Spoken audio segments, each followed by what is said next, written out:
Rick Grenell joins us live right now from Berlin.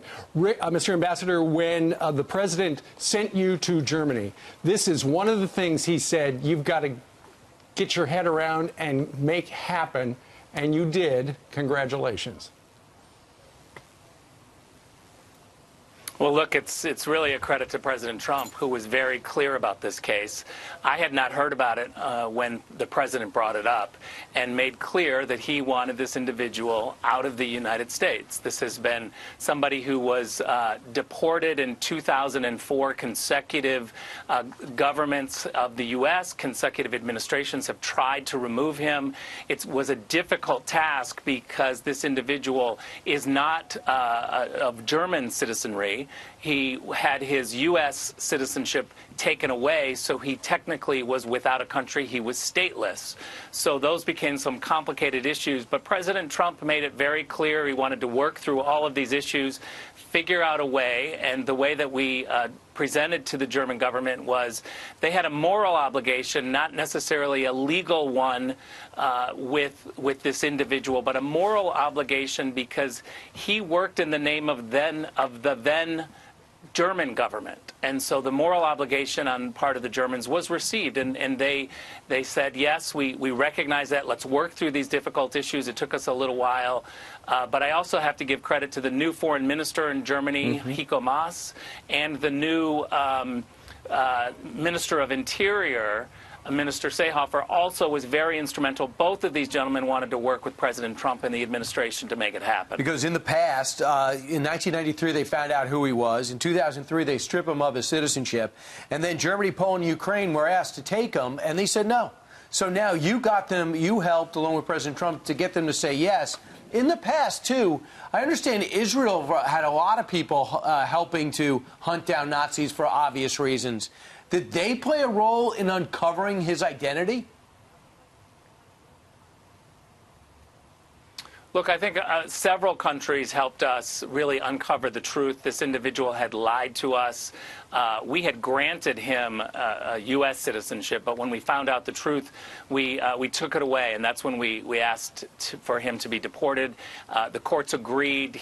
Again, in 2004, he was told that he had to get out of the country, but it's taken us a very long time. We've worked with a lot of different partners to find the truth about this individual.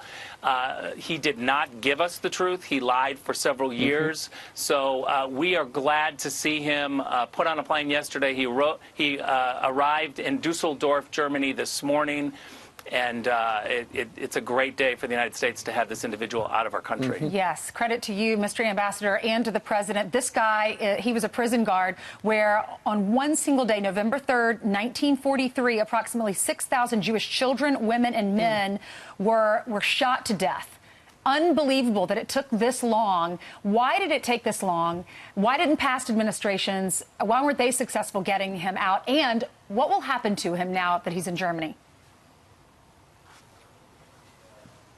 Look, I have to say, the fact is that we have a president who really wants to fight for the American people, and he wants to make sure that the rule of law is followed. And so when you have a case like this, where in 2004 this individual is told that he is no longer a U.S. citizen and he must be deported, and consecutive administrations ignore that, I think it really tears down the rule of law. It takes somebody like the president to say, this is a decision. He is no longer a United States citizen. We want him out.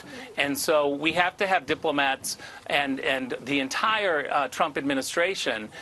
We have to have people that are willing to follow the rule of law and not look for, you know, the roar of the crowd and approval of the crowd, but people who are going to take the rules and follow the rules, and we need people who will enforce the rules. We can all be nice about it, and we certainly want to work with our partners wherever we can, but at the end of the day, these are the rules, and this is what our court said. What's going to happen to him in Germany?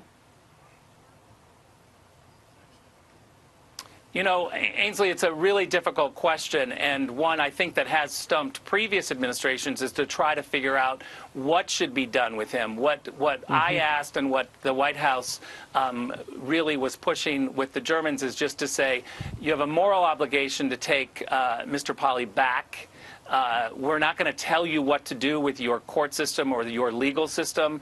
We just felt like he was someone who had worked for the then German government. Right. They had an obligation to take him back. They agreed with that moral argument, and so now it's really in the hands of the Germans to figure out what to do next. Right. Unfortunately, it sounds like there's not enough evidence to charge him with wartime crimes, so it will be interesting to see how they do depose him. But, Mr. Ambassador, this was one of the two things at the top of your list when you went to Berlin from the president. Have you talked to the president yet in reaction to what has happened? I have not talked to the president yet. We've been working very hard. I'm sure I will very soon. But the fact is that the entire team at the White House, the entire team at the State Department, Secretary Pompeo has raised this issue. He has been aggressive about this issue. So we really had a team effort of everyone that's been focused on this.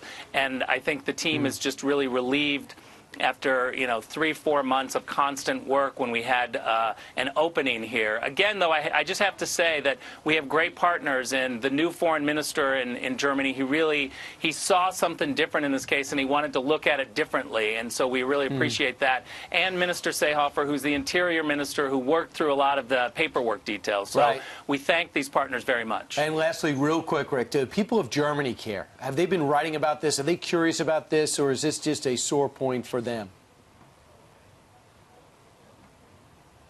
No, look, these are difficult issues, but they absolutely care, and they see the moral argument. And we hear amazing support here in Germany. The media is very supportive. I would encourage people to go read the stories from the German media. This is a country that is facing the horrors of its history and working through these issues as much as they can. And this is one day that I think we join with them to say thank you very much for getting this individual out of the U.S. and into German soil. Well, thank you very much, Ambassador, for joining us live. We just booked you in the last hour. Thanks for coming on to talk about the breaking news.